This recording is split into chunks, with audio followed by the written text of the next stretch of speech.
final girls. It's one of my favorite tropes and my favorite subgenre of horror movies, slashers.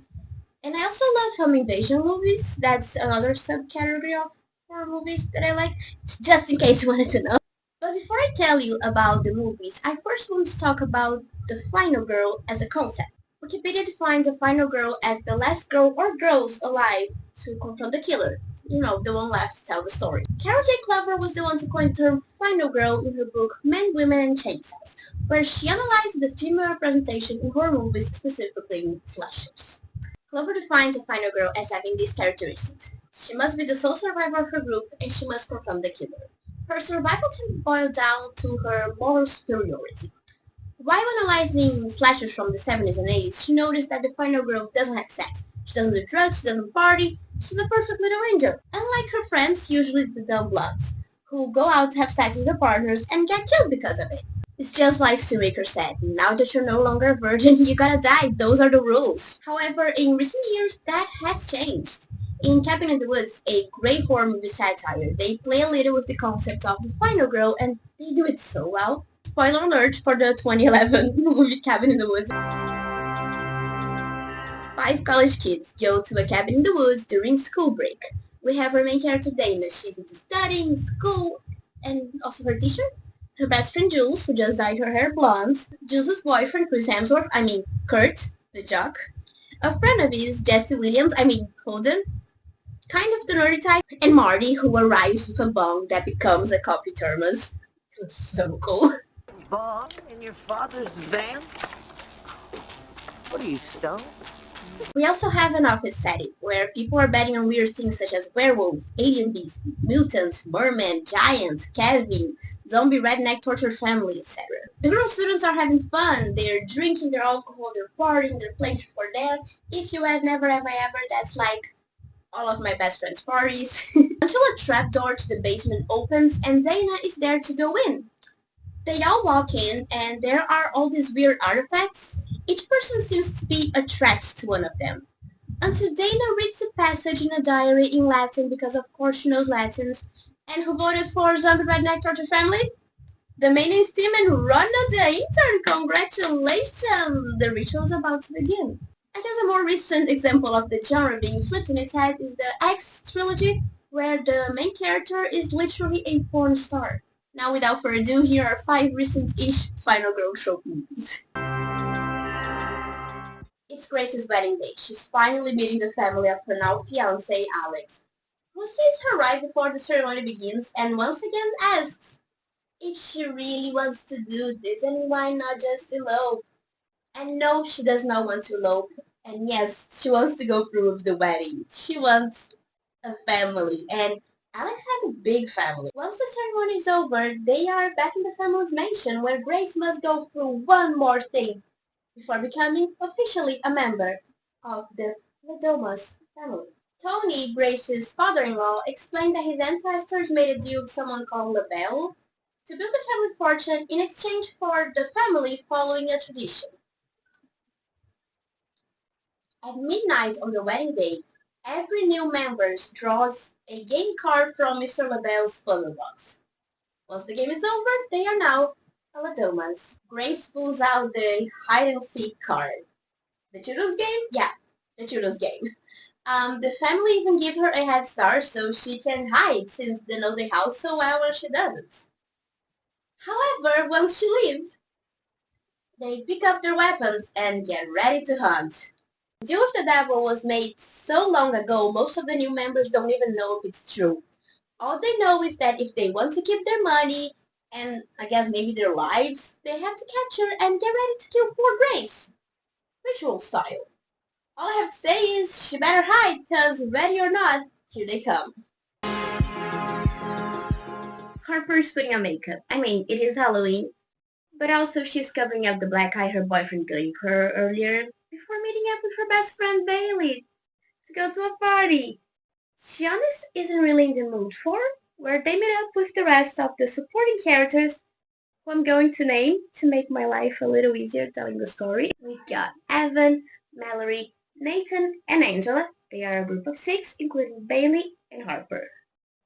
After partying, they want to find an after party. And Evan was given a flyer earlier that day for an extreme haunted house they had never heard of in the middle of nowhere. So they decided it's a great idea to go there. I mean, what could possibly go wrong?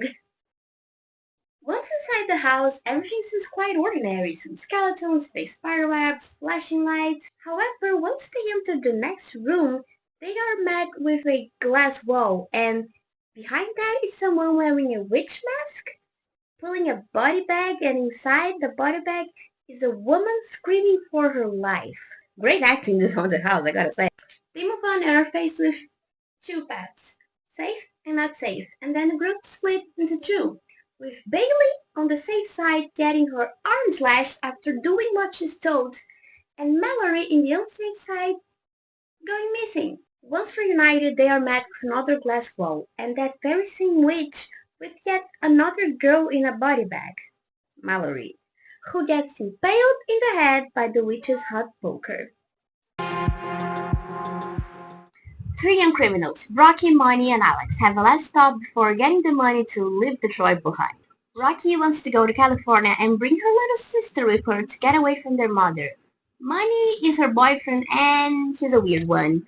He seems to not care about getting caught burglarizing and doesn't care about leaving evidence behind. And Alex is a nice guy. He's the best friends. Of course, he's a crush on Rocky. He finishes last. After Money gets a tip about a house with tons of valuables, where an old war veteran lives by himself because his daughter was killed in a car accident, and he wants to settle more money, so that's the money our criminals want. Oh, and also he's blind? Kind of fucked up to rob a blind guy, isn't it? Because he's blind don't mean he's a fucking saint, bro. And they're about to find that out. After some work, the trio finally gets into the house. We get a 2 minute long one take of them walking around looking for the money. The cash money, not Money the boyfriend. And sure, they make sure his dog is asleep, drugs, and Money the boyfriend this time. Also drugs the old man, or at least he thinks he does. And then Money, the guy, thinks it's a great idea to shoot open a locked door, waking up the old man, who, wasn't asleep and isn't as fragile as he may seem. Tess is living a real nightmare when she arrives at her Airbnb late at night in the pouring rain. The keys aren't in the lockbox. And worse, when she decides to knock on the door, a whole ass stranger is already there. It's Keith. After a little back and forth, he invites her in so they can sort this out, and she's not left out in the rain in the middle of the night in a pretty abandoned street of Detroit. They talk. He offers her tea. She says no thanks. She's already in a house with a stranger far away from home in a desolate part of town. She's not about to get roofied as well. Keith gives her the bedroom, says it's the gentleman thing to do, and while they clean the sheets, they talk and warm up to each other and then go to sleep. Tess closes the bedroom door but wakes up in the middle of the night to it open. Afraid, she sneakily goes over to question Keith about it, but he's in a pretty deep sleep and even having nightmares. She makes sure to lock the door and goes back to bed. The next day after getting back, she discovers a secret door in the basement. It leads to a dark hallway that at first doesn't go in. Nope. But she did get stuck in the basement and curiosity got the best of her, and once she walks in, she finds a dirty room with blood on the walls and maybe other things, a single bed, and a camera.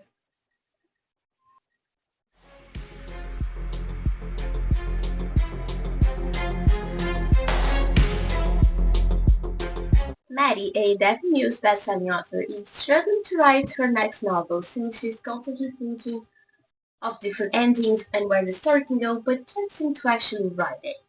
She lives alone in the woods with her cat, and her only neighbor is a friend of hers, who is learning how to better communicate with her. One night, while Maggie is cooking and, let's face it, procrastinating on her writing, her neighbor knocks on her glass door, covered in blood. And very wounded, trying to get her attention, she knocks and shouts, but Maddie doesn't see her, and she gets hit with a crossbow, and then stabbed. Many, many, many, many times by a masked man who's just staring at Maddie.